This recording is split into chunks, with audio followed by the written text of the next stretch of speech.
ఓం నమఃశివాయ.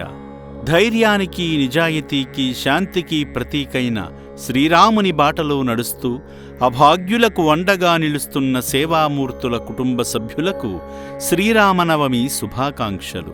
కుటుంబ బంధాలకు, ప్రేమానురాగాలకు నోచుకోని అభాగ్యులకు అండగా నిలిచేందుకు యాదాద్రి భువనగిరి జిల్లా చౌటుప్పల్లోని అమ్మా నాన్న అనాథ ఆశ్రమానికి నల్గొండ జిల్లా నార్కెట్పల్లి నుండి విచ్చేసిన కోడి యాదగిరి జానకమ్మ దంపతులు, వారి కుటుంబ సభ్యులు సేవా మార్గంలో తరించారు.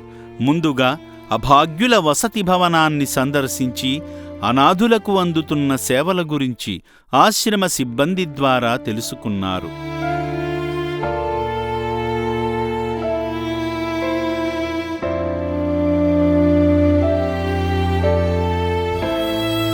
అనంతరం ఆశ్రమ వైద్యశాలను సందర్శించి ఆశ్రమంలో పడకల మీద అనారోగ్యంతో విశ్రాంతి తీసుకుంటున్న నిర్భాగ్యులను చూసి వారికి అందుతున్న సేవల గురించి వైద్య సిబ్బంది ద్వారా తెలుసుకున్నారు.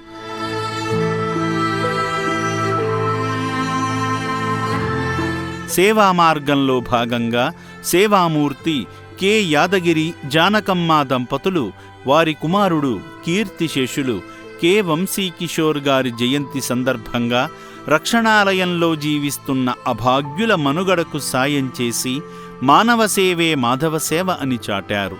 కుమారుణ్ణి తలచుకుని అభాగ్యులకు అండగా నిలిచిన సేవామూర్తి యాదగిరి గారి కుటుంబాన్ని ఆ శంకరుడు సదా కటాక్షించాలని అమ్మా నాన్న అనాథుల పుణ్యక్షేత్రం కోరుకుంటుంది. మాది నార్కట్పల్లి, నల్గొండ డిస్టిక్. మా ఆయన పేరు యాదగిరి, కోడి యాదగిరి. నా పేరు జానకమ్మ. నాకు 2 అమ్మాయిలు, ఒక బాబు. బాబు కీర్తిశేషులు. బాబు పుట్టినరోజు సందర్భంగా నేను వచ్చిన ఇక్కడికి. ఇదివరకు ఒకసారి బ్యాక్ వచ్చినప్పుడు అప్పుడు రేకుల షెడ్ ఉండే. అప్పటికిప్పటికి 2 ఇయర్స్కు చాలా మార్పు వచ్చింది. మా బాబు పుట్టినరోజు సందర్భంగా నేను 50 కేజీల బియ్యం తెస్తామవుతుండే. చాలా మంచిగా అనిపిస్తుంది. అప్పటికిప్పటికి చాలా మార్పు వచ్చింది. ఎవరైనా దాతలు ఉన్నా కూడా సహకారం చేయొచ్చు, మంచిగా అనిపిస్తుంది. నా పేరు శ్రావణి, మాది నల్గొండ డిస్టిక్.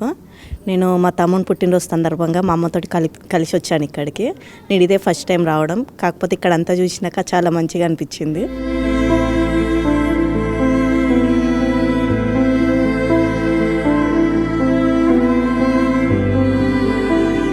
చౌటుప్పల్లోని అమ్మా నాన్న అనాథ ఆశ్రమంలోని మానసిక వికలాంగుల ఆరోగ్య పరిస్థితిని అర్థం చేసుకొని వీరి వైద్య ఖర్చుల కోసం దాతృత్వంతో ఎంతోమంది సేవామూర్తులు మనస్ఫూర్తిగా సాయమందిస్తున్నారు.